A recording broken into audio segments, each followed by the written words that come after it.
Bismillahirrahmanirrahim. Welcome to the video session Kentub Publishers. Today we are going to start a new chapter. But before starting new chapter, आपके पास प्यारे बच्चों science 2 की book होनी जरूरी है और समर पैक, चूंकि समर वेकेशंस हैं और आप लोगों ने जो साइंस में एक्टिविटीज करनी है, जो कॉन्सेप्ट सीखने हैं, उनके साथ जो रिलेटेड क्वेश्चन है आपके समर पैक में वो आप लोगों ने सॉल्व करने हैं। हाँ, और कंप्लीट अंडरस्टैंडिंग के लिए ज्यादा बेहतर होगा अगर आपके पास वर्क बुक भी है, क्योंकि दीज आर क्लोजली कनेक्टेड। जितनी कॉन्सेप्ट आपके किताब में है, बुक में है, वर्क बुक में उनकी सारी वर्कशीट्स और एक्टिविटीज मौजूद हैं। अगर हमें जरूरत पड़ी तो आप अपने पेरेंट्स की मदद से, अपने टीचर की मदद से केंटब पब्लिशर्स के वेबसाइट से रिसोर्स पैक भी आप डाउनलोड कर सकते हैं। सो प्यारे बच्चों, आओ किताब की तरफ। Dear students, your science book has been divided into 7 chapters and these are the first chapter is living and non-living things. The second chapter is water. The third chapter is plants. The fourth chapter is flowers, seeds and fruits. The fifth chapter is animals. The sixth chapter is growth and development in animals. And the seventh chapter is heat and light. Let's open the first chapter and this is very interesting one. प्यारे बच्चों, आप लोगों ने class prep में और class 1 में living और non living things के बारे में पढ़ा था, लेकिन आज हम उससे ज्यादा डिटेल में पढ़ेंगे और मुझे यकीन है कि आप लोग इसको बहुत एंजॉय करोगे इंशाल्लाह। लेकिन उससे पहले आओ एक नजर डालते हैं इस चैप्टर के एसे लॉस के ऊपर। तो इस चैप्टर का एक बड़ा एसे लॉ है और वो है to recognise that natural environment comprises of living and non-living things. तो प्यारे बच्चों, you will see that a lot of living and non-living things are here. आप इस पिक्चर को देखो, इस पिक्चर में आपको लिविंग और नॉन लिविंग थिंग्स दोनों नजर आ रही हैं। अब प्यारे बच्चों, सोचने की बात यह है कि हम कैसे फर्क करेंगे कि ये लिविंग है और ये नॉन लिविंग थिंग्स है। इसके लिए हमें चाहिए कि हम इनकी कुछ कैरेक्टरिस्टिक्स जान जाएं, कुछ डिस्टिंग्विशिंग फीचर जान जाएं कि जिससे हम आसानी से लिविंग और नॉन लिविंग थिंग्स को डिफरेंशिएट कर सकें। और प्यारे बच्चों, उसमें सबसे पहले ये देखें आप लोग कि लिविंग थिंग्स कैन मूव। जो लिविंग थिंग्स है उनकी सबसे जो प्रोमिनेंट कैरेक्टरिस्टिक है वो ये है कि लिविंग थिंग्स जो है वो मूव करती हैं, वो जमीन पे चलती हैं, वो हवा में उड़ती हैं और यानी हरकत करती हैं और मुख्तलिफ अंदाज से मूव करते हैं। और इसमें जो एनिमल्स हैं वो भी लिविंग है, वो एक्टिव मूवमेंट करते हैं, वो एक जगह से यानी पॉइंट ए से चले जाते हैं पॉइंट बी पे, जबकि प्लांट्स जो हैं, एनिमल्स फ्रीली मूव करते हैं। जबकि प्लांट्स क्या करते हैं प्यारे बच्चों? प्लांट्स एक दूसरे से दूसरी जगह, एक जगह से दूसरी जगह नहीं जा सकते, वो सिर्फ अपनी जगह पे मूवमेंट दिखा सकते हैं। यहां इस पिक्चर को देखें, इस प्लांट के जो लीव्स हैं ये सूरज की किरणों की तरफ बेंड हो चुके हैं, लिहाजा हम ये कह सकते हैं कि प्लांट्स जो है वो अपनी जगह पे मूव करते हैं। हां, वो एक जगह को छोड़ के दूसरी जगह नहीं जा सकते। ये पहली कैरेक्टरिस्टिक्स है कि लिविंग थिंग्स कैन मूव।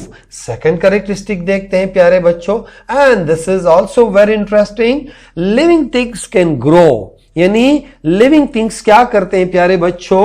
वो छोटे होते हैं तो वो बड़े होते जाते हैं। सी द पोटैटो, आपने देखा पोटैटो में एक छोटा सा प्लांट निकल आया और वो प्लांट बड़ा होता जा रहा है और वो प्लांट और बड़ा होता जा रहा है।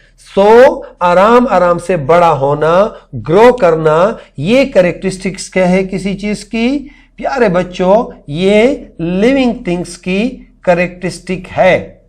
इसके बाद सी अ ब्यूटीफुल चिक, ये चिक है अभी अभी अंडे से निकला है, तो ये क्या करेगा, कुछ अरसे बाद बड़ा हो जाएगा और एक हैन बहुत बड़ा, यानी उसकी जो साइज है वो साइज भी बढ़ जाएगी और इसकी बाकी डेवलपमेंट भी हो जाएगी और ये ग्रो हो जाएगा। और ये किसकी कैरेक्टरिस्टिक्स है प्यारे बच्चों, ये भी लिविंग थिंग्स की कैरेक्टरिस्टिक्स है। चलते हैं आगे, और कैरेक्टरिस्टिक्स क्या हैं। See the third one characteristic of living things. Living things can eat and breathe. Living things eat food to grow. They need fresh air to breathe and drink water to survive.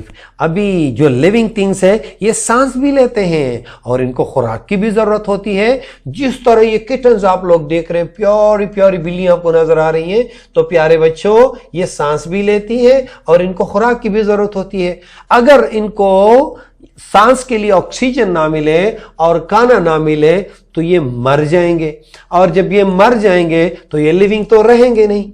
उसके बाद next है मेरे प्यारे बच्चों, number 4 characteristics, living things reproduce, they have young one, यानी living things के बच्चे भी पैदा होते हैं। आप लोगों ने देखा है कि मुर्गी के बच्चे वो मुर्गी बन जाते हैं और वो एग्स दे देते हैं और उस एग्स से और बच्चे पैदा होते हैं और वो बड़े होते हैं और वो मुख्तलिफ तरीके से जाके और बच्चे देते हैं, यानी उनके नस्ल दर नस्ल बच्चे पैदा करते हैं। उसके बाद 5th characteristics is very much interesting.